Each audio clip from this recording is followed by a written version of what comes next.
Lu pernah mikir nggak sih, kenapa kalau lagi nonton serial Netflix yang lagi seru-serunya, tangan kita kok tiba-tiba gatel pengen buka Instagram, scroll TikTok, atau cuma ngecek WhatsApp, padahal nggak ada notif penting?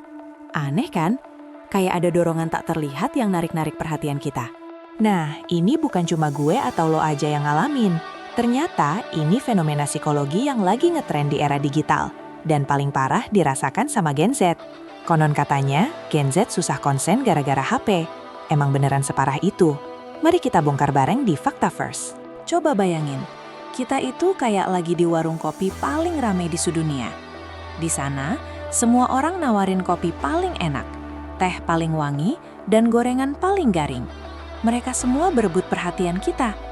Itulah yang namanya ekonomi perhatian di era digital. HP kita itu gerbangnya. Setiap aplikasi, setiap media sosial, setiap game, itu berlomba-lomba buat narik mata dan jempol kita selama mungkin. Kenapa? Karena makin lama kita di sana, makin banyak iklan yang bisa mereka tampilkan. Makin banyak data yang bisa mereka kumpulkan tentang kita. Jadi attention kita itu komoditas paling mahal sekarang. Terus apa hubungannya sama susah konsen? Gini, setiap kali lo scroll TikTok, lo dapet video baru. Setiap kali lo ngecek Instagram, lo lihat foto baru. Setiap kali ada notifikasi masuk, lo dapet informasi baru. Nah, semua kebaruan itu memicu otak kita buat ngeluarin hormon dopamin. Itu loh, hormon kebahagiaan yang bikin kita merasa senang, puas, atau sekadar penasaran. Dopamin ini ibarat gula-gula buat otak kita. Dan tahu gak, otak kita itu nagih sama gula-gula ini. Bayangin deh, lo lagi berusaha ngerjain tugas atau baca buku tebal. Itu butuh usaha, mikir keras, dan konsentrasi. Prosesnya lambat dan dopaminnya gak langsung kerasa. Beda banget sama nge-scroll TikTok, yang setiap 10-15 detik kita dapat dopamin hit baru. Cepat, instan, bikin nagih. Riset dari Pew Research Center nunjukin, rata-rata remaja ngehabisin waktu sekitar 7 jam sehari di depan layar, belum termasuk buat belajar atau ngerjain tugas. Kebayangkan betapa banyak dopamin hit yang mereka dapat tiap harinya? Otak kita jadi terbiasa sama gratifikasi instan ini. Akhirnya, pas dihadapin sama tugas yang butuh kesabaran dan proses panjang, otak kita protes, gak sabar, dan gampang teralihkan. Makanya, konsentrasi itu jadi barang mewah sekarang. Gua kasih analogi lagi. Otak kita itu kayak otot. Kalau setiap hari lo cuma ngangkat barbel yang ringan-ringan doang, atau cuma joget-joget santai, otot lo gak bakal kuat buat ngangkat beban berat. Sama kayak otak. Kalau setiap hari kita cuma ngasih dia rangsangan yang cepet, ringan, dan ganti-ganti terus, dia jadi malas buat kerja keras dan fokus dalam waktu lama. Para ahli psikologi menyebut fenomena ini sebagai brain rewired atau plastisitas otak. Otak itu organ yang sangat adaptif. Dia akan menyesuaikan diri dengan cara kita menggunakannya.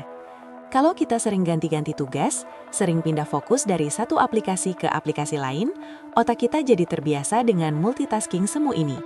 Efeknya, kita jadi jago context switching, tapi kemampuan untuk deep work atau kerja mendalam jadi tumpul. Penelitian menunjukkan dibutuhkan waktu rata-rata 23 menit untuk kembali fokus sepenuhnya setelah kita terganggu oleh notifikasi atau beralih tugas.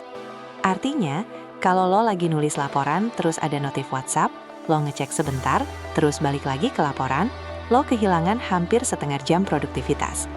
Bayangin kalau ini terjadi puluhan kali sehari. Waktu yang lo habiskan untuk pekerjaan penting jadi bolong-bolong, gak efektif, dan hasilnya pun gak maksimal. Kita jadi sering ngerasa sibuk, tapi kok hasilnya gitu-gitu aja.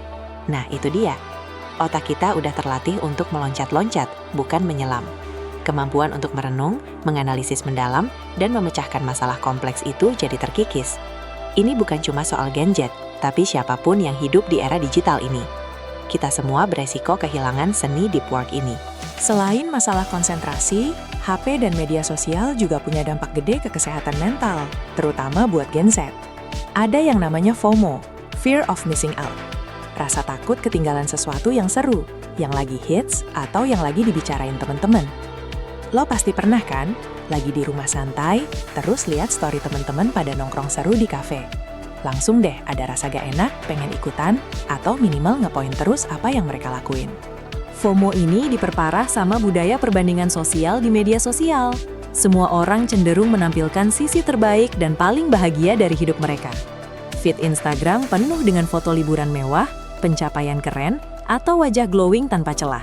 Kita ngelihat itu semua, terus tanpa sadar ngebandingin sama hidup kita yang lagi biasa-biasa aja, atau bahkan lagi banyak masalah. Hasilnya, rasa insecure, kurang bersyukur, sampai akhirnya bisa memicu kecemasan dan depresi. Studi dari Asosiasi Psikolog Amerika menunjukkan bahwa Gen Z memiliki tingkat kecemasan dan depresi yang lebih tinggi dibandingkan generasi sebelumnya, dan penggunaan media sosial yang intens menjadi salah satu faktor pemicunya. Mereka merasa perlu untuk selalu available, selalu on, dan selalu mengikuti tren. Bahkan terkadang kita jadi terjebak dalam lingkaran validasi. Posting sesuatu, nungguin likes dan komen. Kalau sepi, rasanya ada yang kurang. Atau bahkan ngerasa diri kita gak cukup menarik. Kayak kita ngumpulin koin receh di warung kopi, tapi koin recehnya itu likes dan komen. Padahal kebahagiaan yang sejati itu bukan dari koin receh digital kayak gitu. Jadi teman-teman Fakta First, apakah Gen Z susah konsen gara-gara HP? Jawabannya, iya, tapi bukan cuma Gen Z aja. Ini adalah tantangan psikologis yang kita semua hadapi di era digital ini. HP bukan musuh, tapi cara kita menggunakannya yang perlu kita evaluasi. Mulai dari dopamin hit instan yang bikin otak kita manja, sampai otak yang jadi terbiasa meloncat-loncat fokus, dan tekanan sosial yang memicu kecemasan. Intinya kita perlu lebih sadar dan lebih pintar dalam mengelola warung kopi digital kita sendiri. Kapan kita perlu istirahat dari keramaiannya, kapan kita harus memilih kopi yang lebih berkualitas yang butuh proses, dan kapan kita harus berhenti membandingkan menu kita dengan menu orang lain. Gimana menurut lo? Pernah ngerasain hal yang sama? Atau punya tips buat ngatasinnya? Coba deh, share pengalaman atau pendapat lo di kolom komentar di bawah. Dan jangan lupa, subscribe channel Fakta First ini biar kita bisa terus bareng-bareng bongkar fakta-fakta menarik lainnya. Sampai jumpa di video berikutnya.